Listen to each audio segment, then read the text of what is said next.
Howdy Nissan Titan forum. I know a lot of you guys are not happy with the stock radio. This is my 2021 Titan with the stock radio. I do not have the multimedia, just basically what the truck came with. You know what it looks like. I know a lot of you guys spent about $700 to $1,300 on a big fancy Tesla style radio to replace everything here. And some of you were happy with it, some of you were not happy with it. So I'm going to show you a little option that I found that I tried out, and I think you might like it. It's inexpensive. This one was $98. They have other ones like the Atoto, which I would recommend over this one simply because I know Atoto is going to do upgrades. But I took this one because it's octa-core, 8-core. It is 64 gigabytes, which isn't a whole lot. Or I'm sorry, 64, is it gigabytes on this one or megabytes? I think it's 64 megabytes, so it's 864. It might even be 464. I don't know yet because I haven't really done a lot of research on it yet. I just bought it. It does have 4G. It has built-in GPS, built-in Wi-Fi 5 and 2.4G. But here's the simplicity. You know, a lot of you guys aren't technical. I get it. I am a technical person. I've had 35 years in the computer industry, actually more, as a network engineer for a major company in Dallas. So this was something that I thought, hey, if I can get this working, I'd be happy with this over anything. So we're just going to plug it in, and I'm going to show you how this works. Again, this is a 2021 Titan, so I haven't tested it in any other Titans, so I can't tell you. But I'm sure it'll work anything above the 2021 or anything with Apple Carplay. Some of you guys only have Android Auto, I believe. You need Apple CarPlay. This is how it connects. So once you plug in, she's going to boot up. The light is kind of annoying. I think you can turn it off, but I haven't really played with this for more than 10 minutes. So there's the Android booting up on the head unit. I went through all the setup. I had to wait for it to continue to do the Google updates before the keyboard started working properly. So at first it seemed like the keyboard wasn't working, almost like a bug, but it wasn't. It was just simply an issue with the updates. So right now it's going to connect to my truck. It's saying no network found, but that's baloney. So we're going to go home right now, and I'll show you the home screen. So this is basically the layout. It's Google Android 13.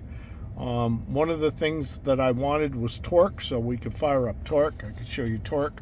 I do not have the ODB connector plugged in right now. It's in my other car, but this is proof of concept that, okay, if it goes this far, it's going to work. It is attempting to connect. So it will work with torque. If you want gauges on your screen, you could do that. I got it pretty much for Alexa. So we're going to go into Alexa here. And once Alexa is up,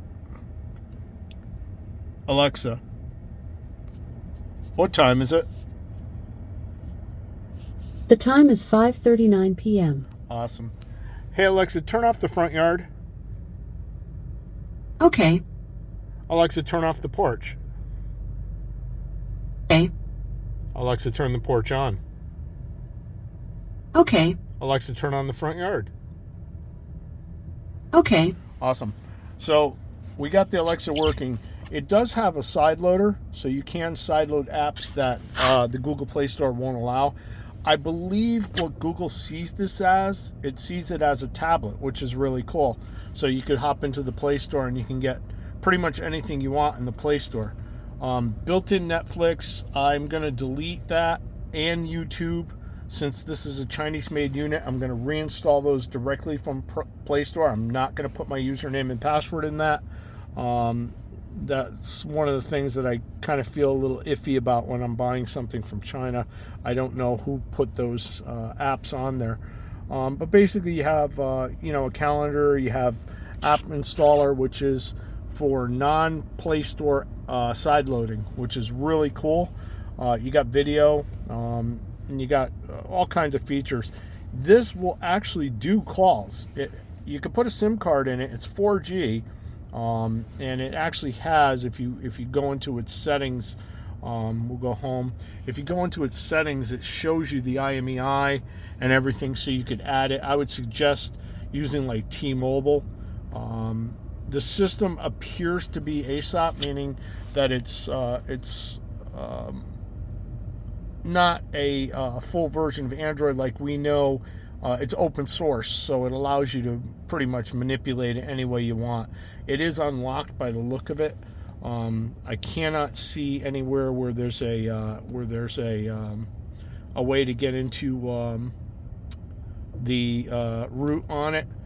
So it may already be rooted, but I haven't really messed around. I've only had this thing for 10 minutes. So your IMEI is there, your Google Play versions. So this is a great option for people that want to use something other than that radio that you could purchase, which is a huge amount of money, and you might not be happy with it. There is a phone app in here, so it will make calls. Right now, I'm not really sure where it is. I could probably find it. There it is, telephone app, but it's not going to do anything because it doesn't have a SIM card in it. However, with Android, you could do the Alexa app. You can make calls through Alexa. So even if you leave your cell phone home and you do pay for the Wi-Fi in your truck like I do, I think it's $110 a year for AT&T, which you can go right on their website and register your radio. You can make calls from Alexa. You can't receive them, however. However, somebody with another Alexa can call you, and on your outbound calls, you look like an unknown number to them. So keep that in mind. But in a pinch, it's cool. You can make the call. There is built-in GPS in this as well. So the next app I'm going to go in and do is Waze. And, specifically for location of police while I'm driving down the highway. You can't get that with your stock radio, but you will be able to get that with Waze and Android. So, $89. I'll give you a link for it.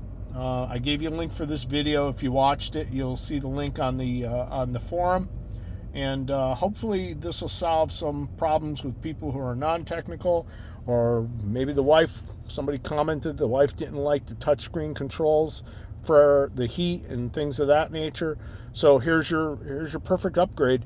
And when it's all said and done, you just unplug it, put it in your next car. Your stock radio is stock. Have a good one, guys.